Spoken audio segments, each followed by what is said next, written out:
Karl Lagerfeld l'a compris depuis longtemps, le tailleur masculin n'en finit pas de faire parler de lui. Est-ce l'effet James Bond ou même le style du prince Charles qui vient d'être élu l'homme le mieux habillé du monde en 2012 par le magazine Esquire? Toujours est-il que le costume séduit toujours autant les hommes et les créateurs qui le réinventent sans cesse.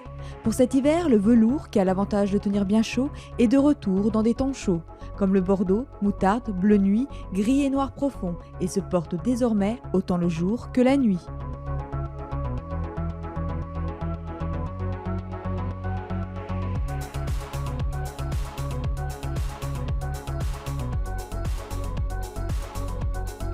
On retrouve bien sûr les matières basiques, comme les mélanges de coton, cachemire et laine, mais le tweed et le prince de Galles fonctionnent aussi plutôt bien et sont toujours travaillés avec délicatesse.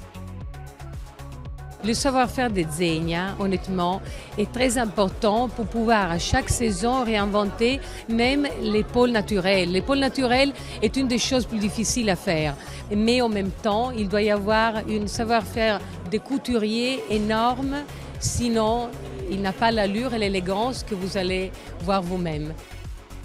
Ok pour le style british et l'élégance italienne, mais nous pouvons aussi aller plus loin, au niveau des coupes plus modernes, des vestes et des pantalons qui prennent de nouvelles formes, et surtout des recherches de matières de plus en plus innovantes. Il y a beaucoup de recherches. Cette fois-ci, on a des traitements en silicone, on a des essais de néoprène dans les pièces tailleurs, on a des tissus qui sont contre-collés avec des néoprènes. Et toutes ces techniques, tout ce travail en fait, sert à renouveler le costume, à donner une espèce de nouveau costume pour une nouvelle génération.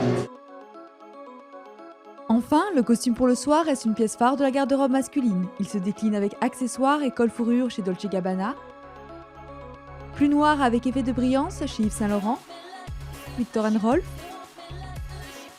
et Jil Sander, héroïque chez Prada avec un Tim Roth en pleine forme, mais avec une préférence toutefois pour la coupe droite et près du corps.